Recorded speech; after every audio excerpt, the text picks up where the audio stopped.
sure to share, like, subscribe, and comment down below. A Maine newspaper calls for complete gun ban.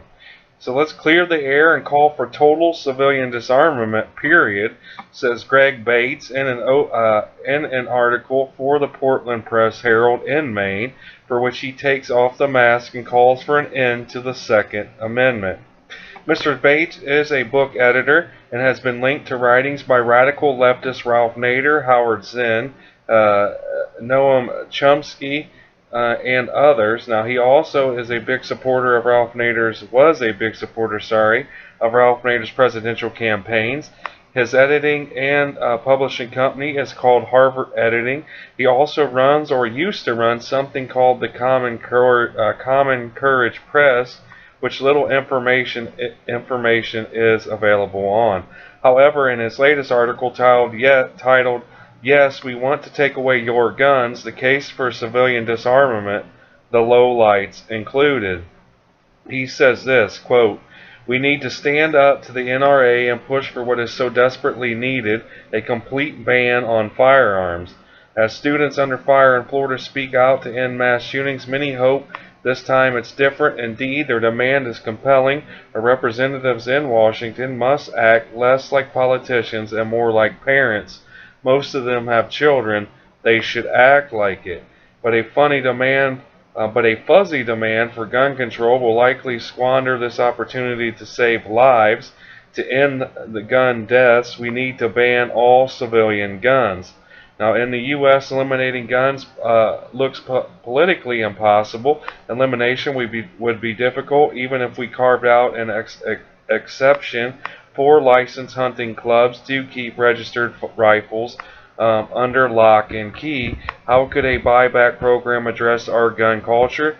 Banning guns is especially problematic when the Second Amendment is touted as the right of any individual to own firearms.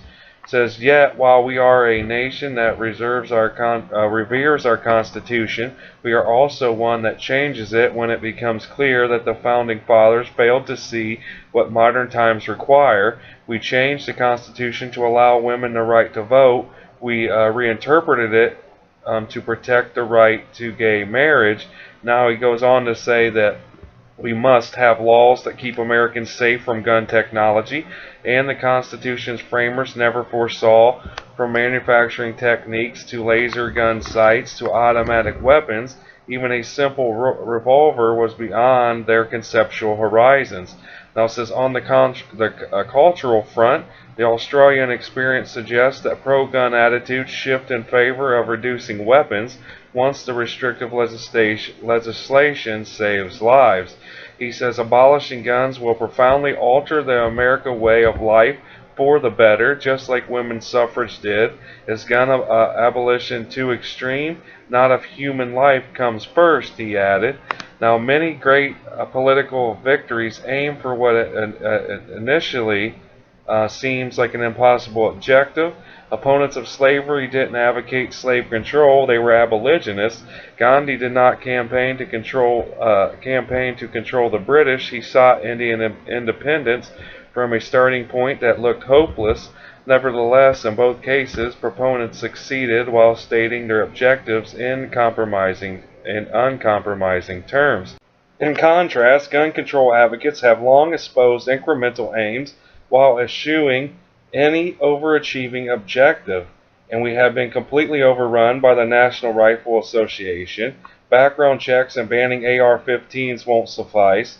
As long as we demand ineffective change, the NRA can rightly claim that we are either mistaken, delusional, or dishonest. He says if we want to end the carnage, we must advocate for a solution that is required, not one designed to be politically palatable. Now, instead of shying away from the NRA's accusation that gun control advocates want to take away their guns, we should embrace it as a mantra. Let's clear the air and call for a total civilian disarmament, period. Alright, so there you heard what Greg Bates had to say in his article in the Portland Press Herald out of Maine. So be sure to share, like, subscribe, and comment down below and tell me how you feel about this report. But other than that, I hope you guys have a great day, and let's make America great again. Peace.